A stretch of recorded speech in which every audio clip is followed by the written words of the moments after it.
This tutorial will show you how to add a citation from an EBSCO database to an MLA Works Cited page using Microsoft Word in the desktop app. If you are following along as you work, make sure your document is open on your desktop. This is an article I want to cite. It is in an EBSCO database. The EBSCO tools at the top have a citation tool noted from the quote symbol. If you click on it, you will notice there are quite a few different styles.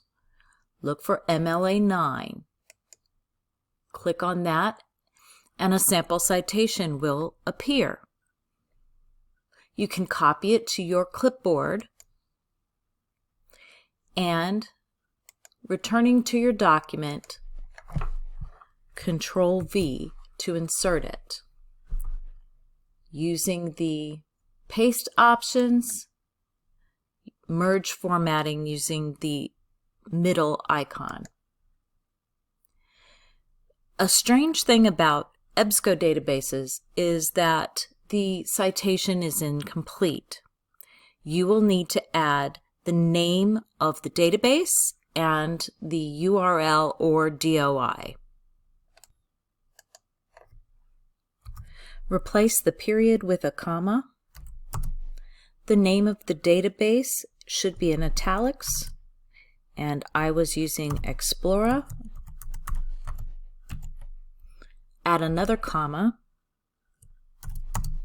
and then you need to collect the URL by going back to the database.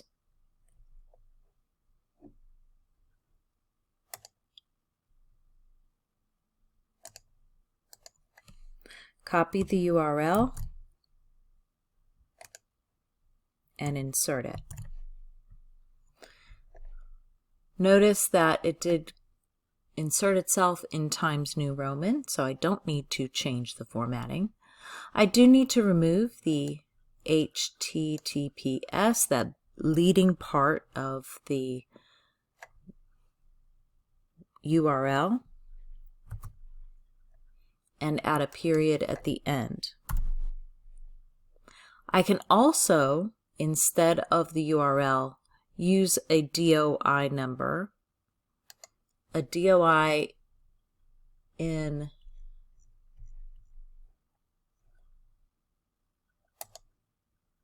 the EBSCO database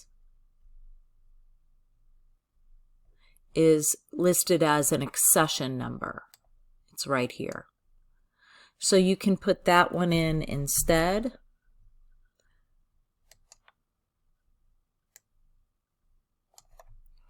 DOI with a colon and the number. Merge formatting, and don't forget that period. This citation is in alphabetical order, so we are finished with that.